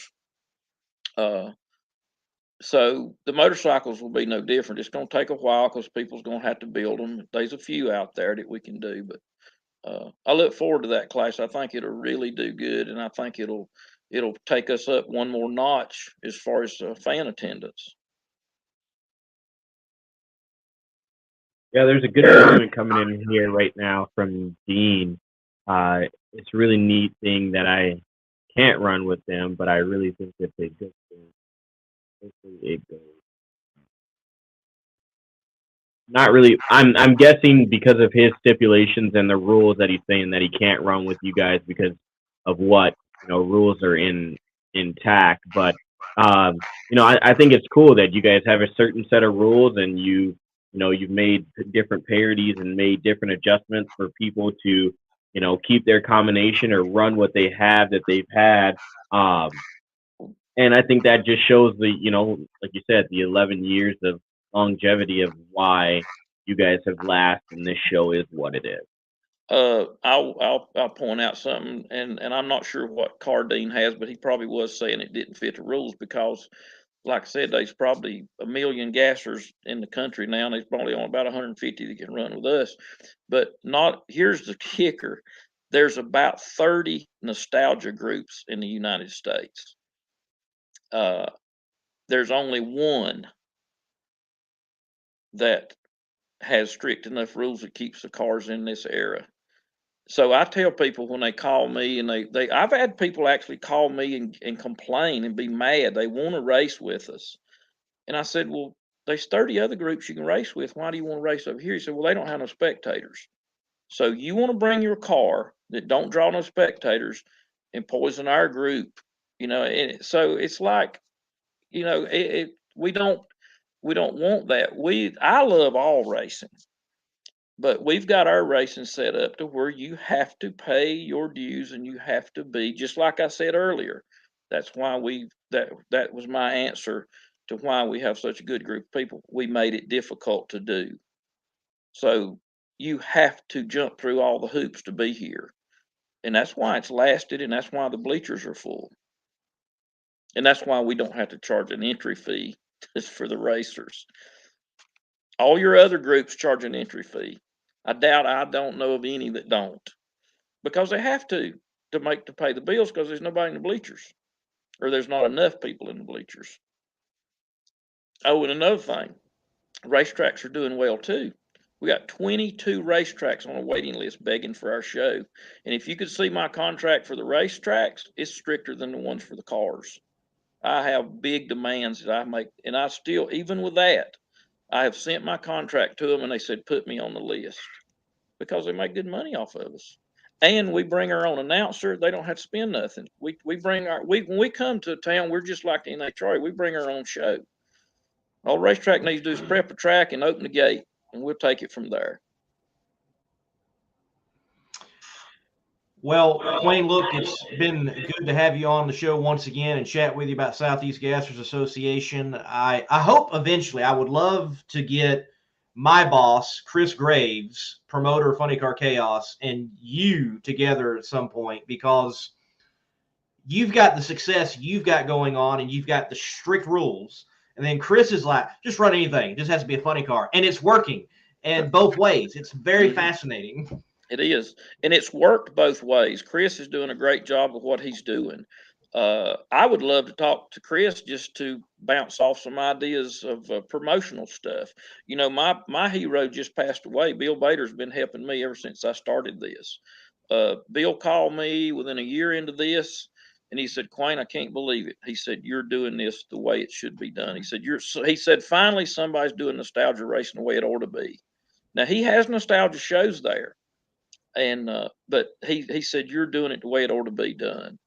And from that point on, Bill and I probably talked to him once a year. It was pretty neat. He sent me a picture about a year and a half ago of $200 and a note that was framed hanging in his office, where I had Mitch and I had protested Johnny Rocca back in 1998 or 99. And Bill thought that was so cool of what we did, and it did get a bunch of publicity that he hung that in his office. So Bill Bader, being the world's greatest promoter, had one of my marketing strategies, I'll call it, hanging in his office, because we did that. I mean, we actually had a legit protest, but we did it for attention, and it was a marketing tool, I call it. And but Bill, I really miss Bill. And I know I didn't need to get on that subject, but I'm going to miss him bad, because I could always call Bill and ask him, what should I do? What can I do to make it better? And he had a big part in Southeast Gassers behind the scene that nobody knows about. But I would love That's to talk. awesome. I'd love to talk to Chris about that runs Funny Car Chaos, because I think he and I could bounce ideas off, and we're never going to be each other's competition, because what he's doing is 100% different than what I'm doing. Well, Lee, it looks like you got some homework. You're getting into a Myers racing car, and you are making Quain and Chris have a conversation. I guess one more question for you here. Kenny's asking, does Quain have an opinion on who was the best driver of the Gasser class of the 60s, and who may compare to them in this series of his? That would be tough. You had Fred Hurst, you had Cook that drove Stonewoods and Cook, Fred Bear, which is a personal friend of mine now, K.S. Pittman's car. They was just a ton of them. But I would have to say the biggest standout and the most popular one, but it was not only his driving, it was his smarts and his ability to tune a car, was George Montgomery. Ohio George, they called him. That guy was unreal, and he's still living. And he told me that even when he went match racing, match racing, a lot of them would put alcohol in the tank, which is not legal. If a gasser can't be a gasser unless it's got gas in the tank. He said, even when I went match racing, I run gas because I was tuning my car for the national events. And he said, I still outrun those guys, even though they had alcohol in the tank. But if I had to choose a gasser, it would be George Montgomery. My comparison to George Montgomery today would be Tim Hall.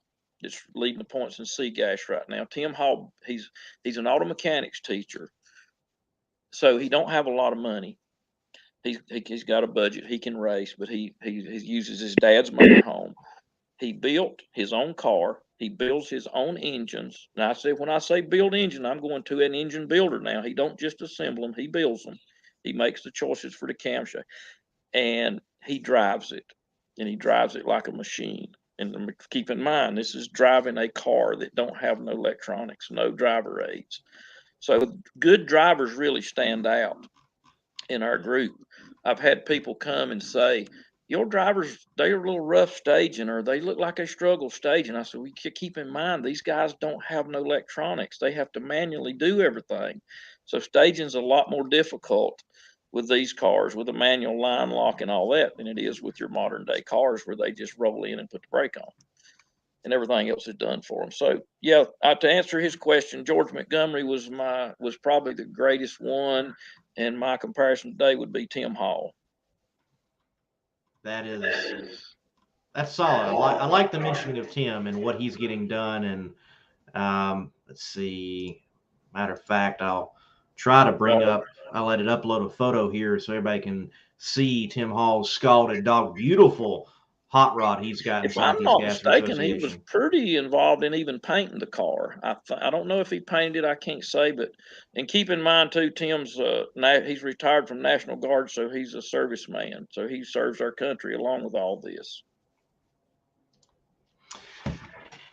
Well, Quain, look, thank you again for your time. Southeast Gassers to the front all the way, and I know it's going to continue to grow and continue to expand. Like you said, you got a waiting list, and you've got people clamoring, trying to get in, and y'all keep up the good work. And I cannot wait to be back at the track at a Southeast Gassers event. Leslie just said I need to get to bed, and he's exactly right. No, I go to bed about 1 o'clock. Leslie, you want me to call you right before I go to bed? Anyway, guys, thanks, Sarah. And listen, Lee, you've done so much to help us. You and Bobby, Competition Plus, all you guys, this stuff helps. You've had our drivers on. I appreciate everything you do. And, as always, if you ever need me, let me know. And, maybe we can get you in a gasser. Once you get used to driving a dragster, once you drive that thing, I'll let you drive a real race car. Hey, I say it often. I find, honestly, your most intriguing class is the super stock guys. I really like that class. And I would definitely love to have a super stock in Southeast Gas. Those cars are hardest to drive because of the way they have to leave the starting line. They actually have to leave low because of that little tire, and the good drivers are feathering the throttle off the line to get it to leave and doing it consistently. The C-gas cars to me are the hardest cars to drive because of hitting the shift points. The engines are little, they have no torque. If you miss a shift by a couple hundred RPMs, it don't just hurt it a few hundreds, it hurts it half a second. So C-gas cars are the hardest to drive as far as hitting the shift points. The A-gas cars are the hardest to drive holding on to the steering wheel. They're the most difficult to manhandle down the track. But you can miss a shift and the ET will still won't vary that much. Then the super stock cars are definitely the hardest to control off the starting line. So all three classes have their own level of difficulty, and I can, like I said, I've drove them all, and I can promise you that I will put any professional driver, and we've had some to try in one of these, and they come back eating a lot of humble pie. Well, I know the last time we had Larry Morgan on. We still got to work that out as I talk to you at the track and get him in one. And it'd be cool to see. I had Lyle Barnett on my show last Thursday. It'd be cool to Sam. I think it'd be cool to see Lyle give Southeast Gasser's competition a shot. Anybody that's drove a professional car, I would say some of the pro stock drivers from a few years back would probably be your best choice at being able to do it right off the bat. Your dragster drivers, they would struggle. I can promise you that. Pro mod drivers will struggle unless they drove a pro mod back in the early 90s when they had to shift them and all that. Your top fuel drivers would struggle. Funny car, but they would learn. I'm not saying they couldn't do it, but I can promise you they won't jump in there and do it, and it'd probably take half a season. Had one guy call me, and I know y'all got to go. I'll tell this quick story. Had one guy call me, and he was a professional driver, and he started asking me about the rules. He went through a whole bunch. He said, asking good questions, and then he says, now, how much does it pay to win? And I said, well, it don't pay a lot to win. It pays $500 to win. And I said, we have contingency. So if you win A-gas, you win somewhere around $1,200, but we do have a good point system at the end of the year, good payout. He said, oh no, I'd never build a car to race for that little bit of money. And I said, buddy, I tell you what I'll do. I said, I'll bet you $5,000 right now that it'll be 2 years before you have to worry about what it pays to win. Because he ain't going to win. You ain't going to just come in here and win. Nobody has yet. Ouch. Yep. There you go. Well, so Quain, that's what I say. No, but these guys that talk about, I wouldn't race a vert, don't pay enough to win. Well, they ain't got to worry about what you got to win to worry about what it pays. There you go. Well, look, y'all put on a great show. The true drag racing reenactors of the modern world, doing it just like it was in the 60s. Thank you for what y'all are doing. Keep up the good work. And we'll definitely be watching who wins the $1,000 in Indiana. Yeah, and that'll probably go up between now and then. But thank you, Lee. Thank you, fellas. Thank y'all. Thank you, Quain. Yeah, keep us updated if it goes up anymore. We will definitely be tracking on that. Thanks, guys. Well, Quain's got that's awesome. Yeah. Oh, it's you have not been to one yet, have you? I have. The list of things that I have not been to, it's easier to talk about things that I've been to. Look, man, I'd have to look back at the schedule, but typically like Shady Side, which is in North Carolina, is the last race of the year. And you just need to come fly to the upstate with me and hang with me, and then we'll go to Shady Side and you'll get the full Southeast Gassers Association experience of what it is like and experience Shady Side. That's an experience in its own right, but it is a good show. Look, one of the great things about it is, I was talking to Roger Richards, photographer of Competition Plus, about it. He's like, man, I'm going to leave the track and I'm going to be able to sleep in my own bed tonight, and it's going to be a decent, reasonable time. Well, for you, Lee, you know what my habits are when I end up being around you and then trying to go home. I end up having to sleep in a hotel room. You know, I don't end up Yes, making it your because flight situation has not worked out well the last couple of times for sure. And then also you went way too low. You went low. went so low that my back's still hurting and I still probably haven't come back up. But you know, hey, it's just an experience that we get to have in drag racing. As we're gonna switch this conversation back because of things we started talking about at the beginning. Lee, I did horrible last week with my pick. Like I had Antron Brown winning Top Fuel. I had J.R. Todd winning Funny Car. I had Greg Anderson winning Pro Stock.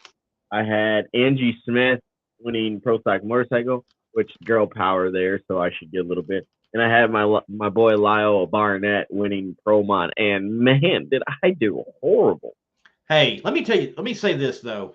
Lyle won even though he lost because he saved that thing in qualifying. Dude. You see how out of shape that Pro Mod was?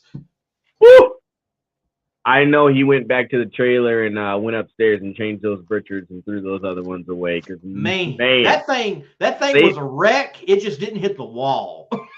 Oh, I can only imagine. Like I've now heard from some doctors and things like that have dealt with people that were in motorsports. Just the tire shake and the aggression that it takes on your body, and they can. If you have a doctor or dentist, they can see that in your teeth now. Like, dude, that though, that there was no, the fact that car did not hit the wall just shows how much of a driver he is. Also, they might want to seriously consider in the lead camp of not bringing that car to Norwalk. It has a slight history now. Like, find another car just for that race. And just don't bring it. Don't roll into Norwalk. Just don't do it. Wow, Lee, you really went there, huh? You really went there. But yeah, hey, I mean, drivers are superstitious. I'm telling you. That is go true. Go get Bob out of the corner and don't run Red Velvet. That's true. I mean,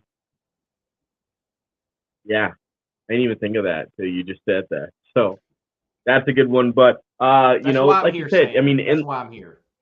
Oh my goodness. How about Leah? How about Leah going rounds? I think that was good for them. Well, okay, we had Dickie on 2-3 weeks ago, right? Yep. And I asked him that question about the other team because I wanted to get perspective from him, another crew chief. And I knew he'd give the perspective that he did, that, look, you cannot put on them the same expectations that's on Matt Hagan because it was not a wholesale shift. That team was brought together differently. They were trying to find parts and pieces. It's a startup program under a new umbrella in Tony Stewart Racing Nitro. And I was not shocked to see them struggle, but we have here recently seen a round win here, see a round win there. Now they made a semifinal appearance.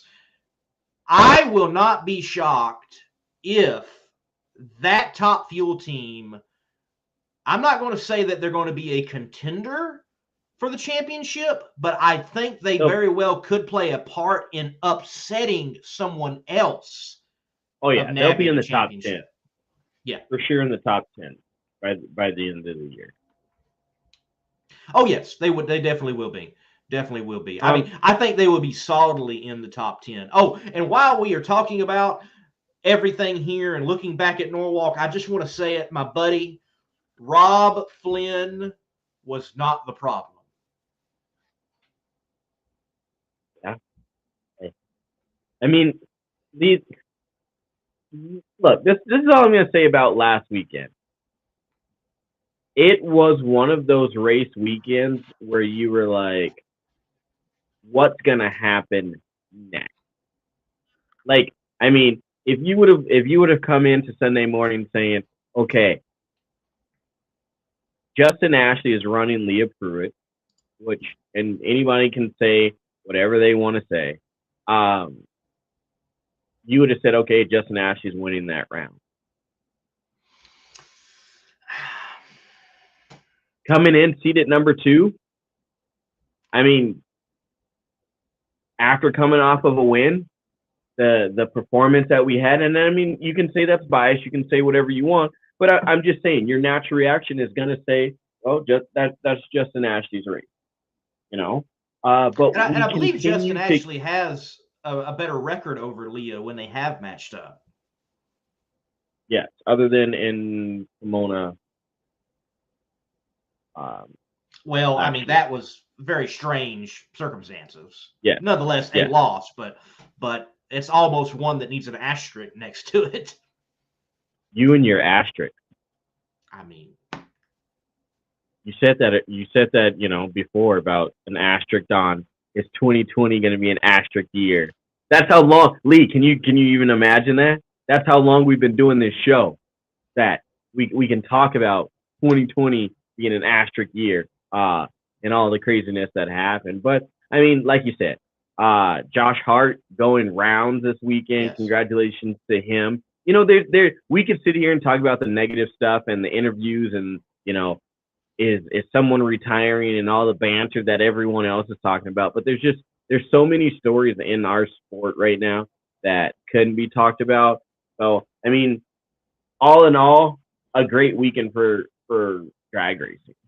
Yes, great weekend for drag racing.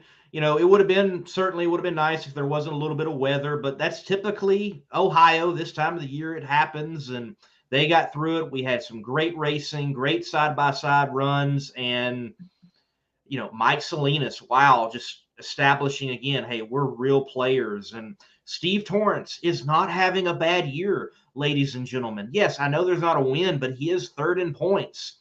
You know, dude, I would take being third. I would take being third in the points and not having a win. Like, if you can maintain third in the points and not have a win through the first half of the season, like, I mean, and the style that they won last year, you know, in the last few years with once the countdown starts, I mean, there's no way you can count them out. And that goes back to his argument. And, you know, people were upset about him for lashing back out. I don't want to even say lashing back out, but putting the, you know, post on Facebook today is, you know, you're counting us out, but for been how many times of a champion? So, I mean, I think here it is right here. Champion can be won without winning a single race. I mean, championships can be won. So, I mean, there's just so much to talk about. Like you said, Erica, Mike Salinas, Angel getting that win. Trip Tatum comes back, first time since his Gator Nationals win, gets a round win. Could you imagine how much of a dogfight it would be right now if Trip Tatum and Doug Foley were there at every single race? Yeah.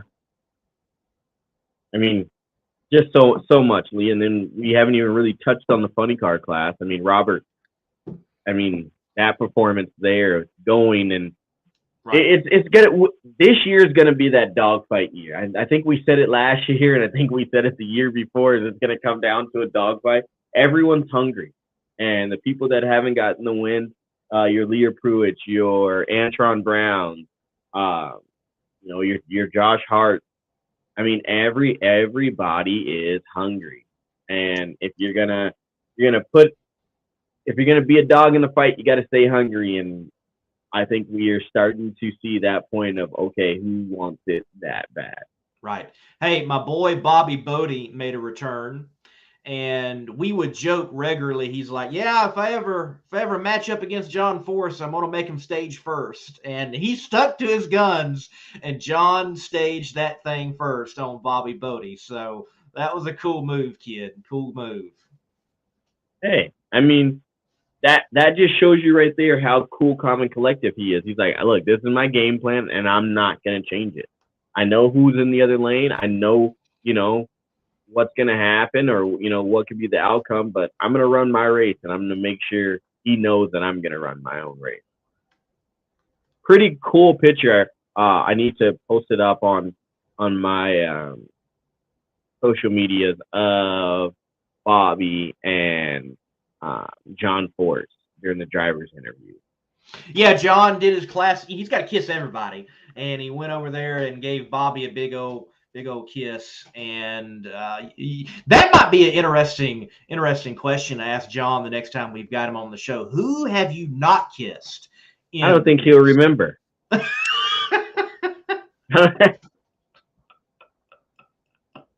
So, yeah, man, Lee, it's been a great show. It's been a fun show. I mean, we can talk Erica more. We can talk controversy. We can talk drama all night. But it's a school night, man, even though I'm not going to school. But, man, it's been a great show with you. A lot coming up from us and everything happening in drag racing. I know you got a great show lined up here for Thursday night. So, yes, without further ado, AGAS winner of Southeast Gasser Association competition, Gabriel Burrell, that Quain did mention. I'm going to have him on the show. No stranger to Between the Slicks on Thursday night at 8 p.m.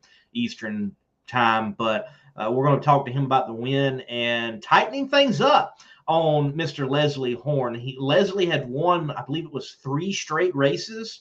Looked like he was walking away with an AGAS championship, and he went out a little early. Gabriel went on to win the race and has tightened things up. So it's going to be an interesting conversation for sure. And I'm sure you can expect some more jacking and jawing, just like Leslie did tonight in the comment section on Thursday night as well. Looking forward to that. And, man, also going to take the time. I've got that new kind of segment I'm calling the Burn Down, at least right now, kind of an opinionated piece. And we're going to look at some crash footage, and we're going to talk about some track design, if you will, because there's no excuse why any facility should still have gaps in their walls and the carnage that can cause. Yeah, I think that'll be great for you, Lee, to dive into stuff like that. You know, just every different angle that we can talk about how to improve the sport, how to improve facilities is the best, because people hear about it, people take the ideas and take it to somewhere else and make the sport safer all the way around. But Lee, man, it's been an honor. It's been a pleasure. But I'm going to let you close it out tonight. So I'm going to say peace, love, and hair grease to everybody. You guys stay safe. Have a fun 4th of July weekend, if whatever you may be doing with you and your family. Lee, stop doing that right now, okay? I'm not ready to leave yet. I didn't mean to I'm not ready to leave yet. I didn't mean to do it. You guys, okay, well, you guys see what this guy over here is doing. He's trying to kick me off the show. So since he's trying to kick me off the show, I'm going to leave the show. Peace, Lee. Peace, everybody. You guys have fun. Folks, for Slam and Sam, I'm Lee Kraft, the Monday Morning Racer. This has been the Competition Plus Power Hour. Thank you to our guests, Megan Meyer and Quain Stott, for their time. And make sure that you subscribe to the Competition Plus YouTube channel. Follow and like the Facebook page. Follow the Instagram account. And you can also follow on Twitter as well. Until next time, you be sure to be right back here on Tuesday nights, 9 p.m. Eastern time, and we're going to talk drag racing. God bless, and keep the pedal to